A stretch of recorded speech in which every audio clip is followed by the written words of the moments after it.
udah umur saya itu 11 atau 12 tahun waktu itu diberhentikan. Saya udah pokoknya hidup saya untuk kerja, lanjutkan legasi orang tua sebagai TKI. Itu udah di kepala gitu Pak.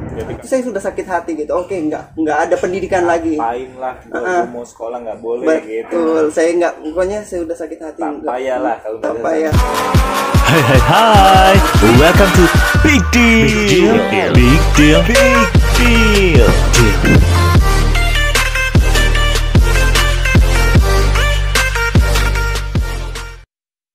Itu saya memang malu waktu itu, tapi ketika saya mendengarkan lagu Indonesia Raya itu betul-betul saya merinding gitu, terus itu mulai terbuka lagi hati saya itu macam mulai sekolah. Dan ketika hari pertama sekolah, ketika diceritakan tentang Indonesia, tentang itu hati saya udah mulai terbuka tuh Pak.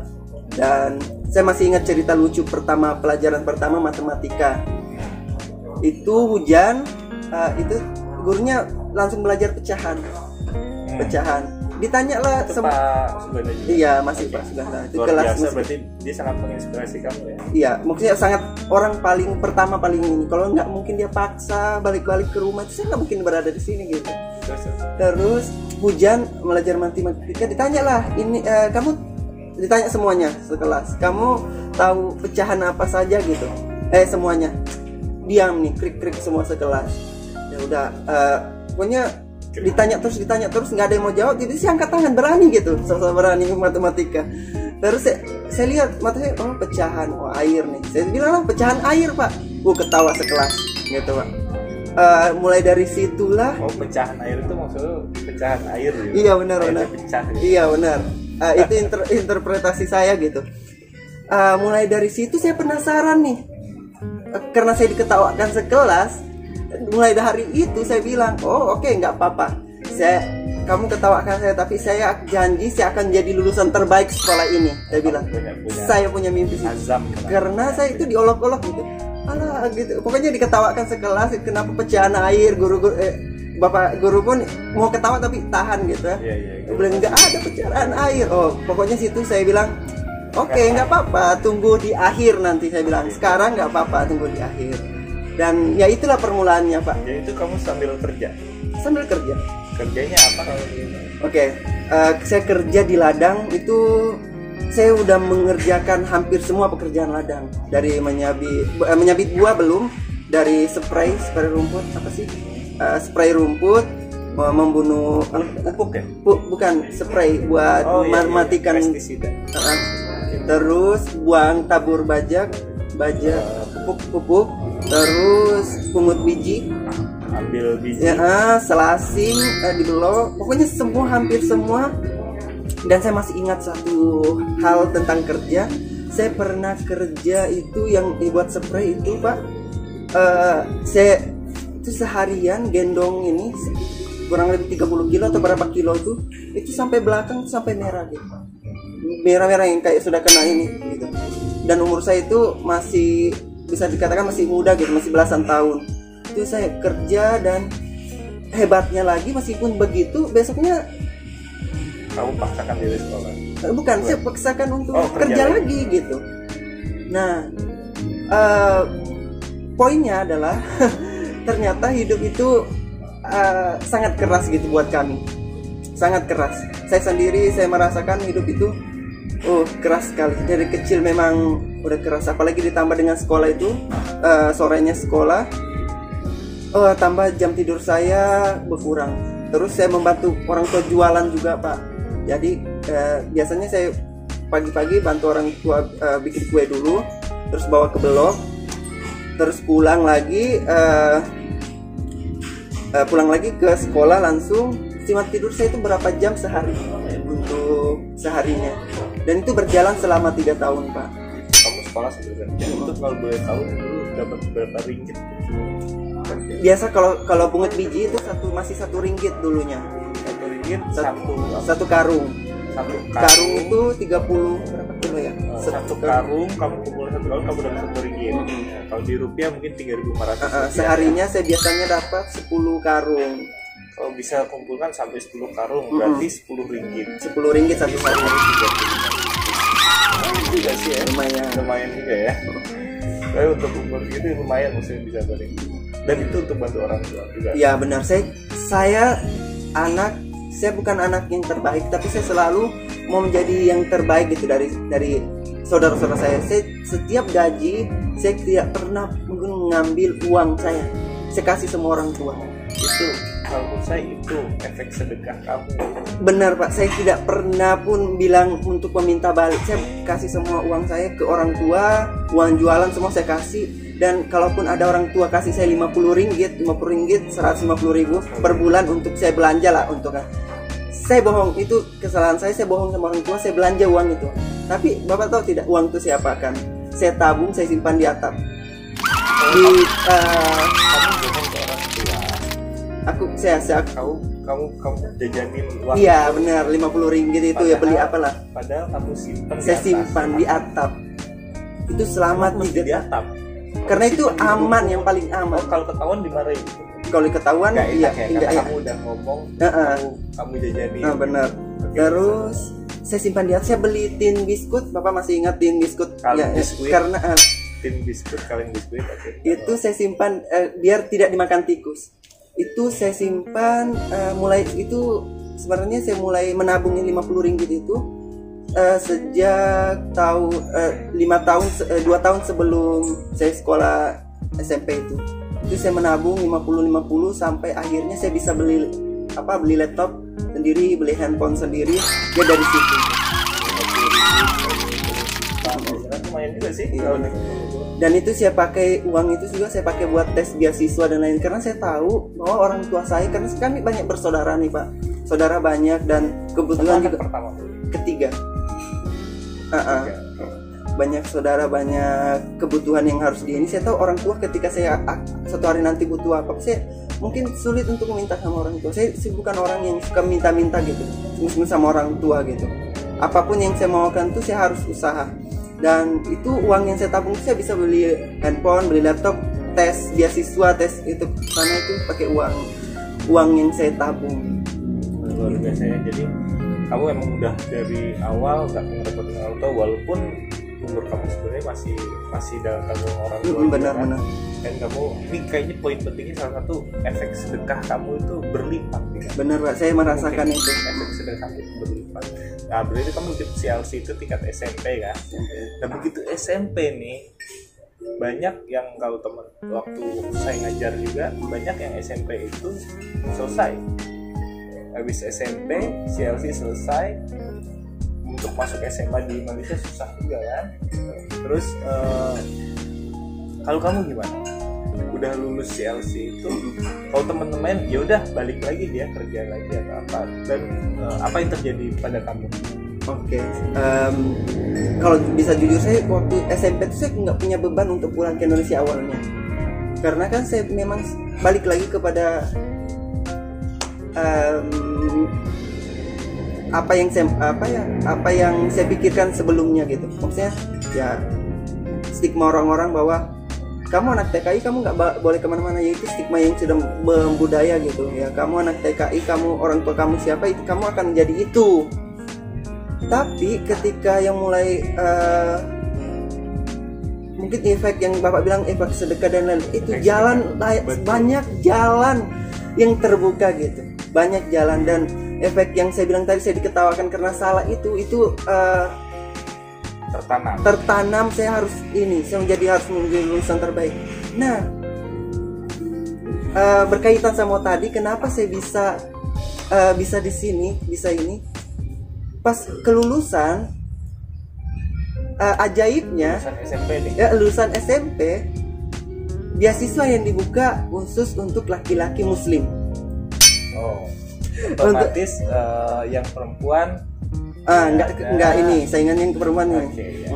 Padahal perempuan teman-teman saya itu hebat-hebat Pak, semua matematika IPA pokoknya jagoan guru-guru. Karena beasiswa yang dibuka laki-laki, kamu jadi naik lagi. Yang lain udah eliminasi. Tapi waktu itu saya belum ada kepikiran untuk lanjut. Tiba-tiba dari dilihat laki-laki ini beberapa non muslim gitu, dan yang muslim nggak mau. Dan satu-satunya yang muslim pada nggak mau lanjut di kampung. Dan salah satunya nominasi atau orang yang harus mewakili sekolah itu saya satu-satunya. Di sekolah itu satu-satunya kamu alternatifnya. Iya Pak. Karena yang lain non muslim, terus yang lain perempuan. Oke, benar. Jadi ya kayak sedekah. benar. Kalau ini ya, kalau saya boleh ya kira-kira itu. Terus datanglah guru lain lagi nih, itu Bu Dia Rahmawati sama Pak Asik Iqbal. Katanya datang ke rumah nih, kayak ngobrol-ngobrol lah pujuk gitu. Gimana nih, mau ikut nggak? Saya bilang saya nggak punya. Awalnya saya apa ya? Saya udah punya pekerjaan nih. Saya udah di posisi yang orang-orang mau gitu. Saya udah punya pekerjaan meskipun kerjanya berat dan apa ya, tapi saya udah punya hal untuk hidup gitu. Saya membantu, misi saya untuk membantu orang tua, membantu saudara-saudara saya gitu. Kalau saya pergi gitu, itu alasan saya. Siapa nanti yang gitu yang ganti posisi saya di sini gitu? Bapak ibu guru bisa menjamin apa tidak? Kamu takut malah jadi beban keluarga? Iya, beban keluarga. Dia bilang nggak apa-apa, ikut saja dulu gitu untuk perwakilan sekolah. Soalnya kalau kamu tidak ikut nanti selalu gitu. Ya selalu. Nggak apa-apa, dirayunya udah ikut aja dulu. Kalau kamu nggak ikut nanti ini di blacklist gitu. Kasihan adik kelas kamu tahun depan. Iya, ini nggak bener nih, udah dikasih kesempatan malah nggak ada yang ikut. Nanti kan untuk tahun berikutnya di blacklist. Paham? Saya ikutlah karena memang itu masih setengah-setengah gitu, saya ikut. Tapi meskipun setengah-setengah, Pak, saya itu selalu pengen menjadi yang terbaik. Ngerti nggak Pak? Iya, betul. Meskipun saya bilang masih ada keraguan, itu ada gap, tapi saya selalu menampilkan yang terbaik gitu, versi saya. Sampai itu saya belajar di stasiun, belajar matematika sama guru tuh sebelum berangkat tuh di stasiun. Kamu sering cerita tentang matematika, apa kamu suka matematika? Maka sebaliknya saya nggak suka matematika, bukan nggak suka, nggak bisa gitu. Karena kamu suka matematika, kamu belajar itu ya? Iya, karena saya nggak bisa itu, saya selalu pengen yang terbaik. Saya belajar lah, karena saya bilang saya meskipun saya nanti tidak terpilih, tapi saya nggak mau malu-malukan sekolah. Saya harus menjadi terbaik versi saya gitu. Belajarlah di stasiun, terus menjelang keberangkatan sebelum ujian tuh pengumuman UN keluar Pak. Dan alhamdulillah saya menjadi lulusan terbaik di sekolah saya. Doa saya, impian yang kamu cita-cita awal pertama sekolah waktu pecah air itu. Pecahan air. Saya benar-benar saya mengalahkan matematika saya terbesar dari yang lain, yang jagoan guru-guru. Pokoknya nilai saya mendominasi yang lain gitu. Apa yang kamu cita-citakan dulu padahal cuma pecahan air itu, tawakan kamu punya cita-cita dan itu terwujud. Benar-benar. Dan saya nggak main-main. Sekarang kalau kita punya keinginan sekalian aja benar, yang baik. Benar. Apalagi kita lagi 4 orang, keinginan buruk terwujud jadi buruk. Benar. Tapi kalau keinginan yang baik, mulai dari situ Pak, benar-benar terwujud waktu itu sebelum tes keluar pengumuman. Ternyata saya lulusan terbaik di sekolah saya dan mengalahkan yang bisa dibilang handalan guru lah, maksudnya matematika apa. Saya nggak pernah cemburu dan apa, tapi yang itu tadi yang menguatkan. Saya nggak bisa ini, tapi saya mau belajar gitu. Meskipun saya akan lupa, ini. Iya, saya ini akan lupa, tapi saya punya belajar. Saya mau belajar. Terus stasiun, terus menjelang kelulusan dan pulang itu diumumkan lah. Ternyata saya dari semua yang lulusan saya menempati posisi kedua atau ketiga terbaik sesaba itu untuk dikirim ke Indonesia. Ya benar. Nilai bahasa Indonesia kamu gimana? Lumayan bagus. Lebih tinggi matematika atau bahasa Indonesia? Bahasa Indonesia. Oke, sedikit cerita ya. Ini mungkin Aswan sendiri nggak tahu nih. Ini cerita yang mungkin off the record zaman dulu. Pernah ingat nggak dia ini bahasa Indonesia bagus dan suka menulis ya? Benar Pak. Jadi waktu dulu pernah ada lomba KJRI tentang menulis, kan? Lomba KJRI itu menulis, terus juga announce, dan ternyata Aswan ikut ya? Ikut. Dan di situ tidak dibatasi kirimnya berapa, benar kan? Kirimnya boleh berapa tulisan sudah bebas ya kan? Berapa tulisan sudah bebas. Dan dari ini bocorannya ya. Dan dari tulisan-tulisan masuk, dan kita waktu itu ada juara 1, juara 2. Ternyata dari naskah itu juara 1, juara 2, juara 3-nya Aswan semua. Kamu udah tahu bocoran ini? Saya nggak tahu Pak, tapi malahan saya itu dihujat sama teman-teman yang lain. Saya bisa menang tuh karena nggak ada peserta. Bukan. Ada yang lain. Kamu ngirim juga, yang lain juga ada. Tapi pas dilihat juara 1, juara 2, juara 3 Aswan semua. Saya bingung kan? habis itu akhirnya ya juaranya cuma satu. Disitulah karena emang juara 3-nya itu jadi cuma satu. Dan luar biasa banget tulisannya. Dia waktu itu masih campur bahasa Malaysia ya, bahasa Sabah, bahasa Malaysia, tulis tapi produktif, jadi termasuk produktif ya. Sejak kapan kamu nemuin bahwa menulis itu diri kamu? Balik lagi sama matematika, Pak. Balik lagi Balik lagi sama sama matematika. matematika. Semuanya itu berdasar sama matematika. Triggernya matematika. Matematika itu benar-benar yang menjadi pemacu, memantik saya gitu untuk mencari apa sih yang ini. Teman-teman semua sudah punya ini kemampuan masing-masing. Dan ketika itu saya bilang, oh, apa ya saya ini yang saya bisa ya. Saya sulit menghafal, sulit ini. Saya pikir-pikir lah. Saya buka satu buku saku tentang materi, rangkuman materi. Saya ketemu nama Hikayat, Pak. Hikayat itu kan salah satu karya sastra. Di Facebook kamu ya. Benar, karena semua kawan-kawan saya itu ada identitas apa yang misal si Met, siapa segala. Ada identitas apa yang orang suka sih. Oke, saya buka lihat itu, kok tertarik ya. Jadi saya buatlah nama Hikayat Aswansyah gitu untuk nama pena saya.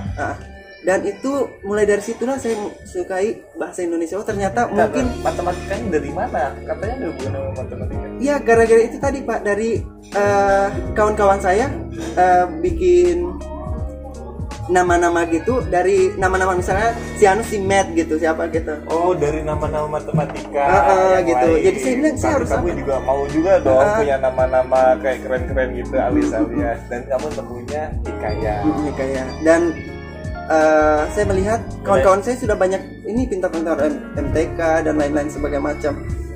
Bahasa Indonesia belum ada. Nah dari situlah melihat chance gitu ya. Ya, saya melihat peluang di situ. Nah mulai dari situlah saya oke, saya harus setidaknya kalau ini saya harus lebih, pokoknya nggak ada yang ini, kalau ini saya harus menjadi lebih dari yang kawan saya. Kalau matematika saya mungkin jatuh ya nggak apa-apa, bahasa Indonesia nggak boleh apapun gitu. Dan kebetulan balik lagi sama yang juara tadi itu, saya orang lain belum bertanding, saya udah dapat piala duluan di awalnya kan Pak. Oh iya. Ya di 2012 tuh saya 13 Pak. 13 ya, sorry 2013 ya. Saya masih ingat tuh di UMS. Bukan di yang ada bendera. Saya tahu di ini namanya yang apa namanya, aduh aku lupa, aku tahu yang ada bendera kayak baterai itu Pak. Ini aku lupa, itu sekarang jadi itu gedungnya kantor pemerintahan provinsi Sabah ya. Aku tahu, aku lupa namanya tapi ya. Nanti kita lihat di gambarnya nanti saya munculkan. Terus di gedung itu kamu dapat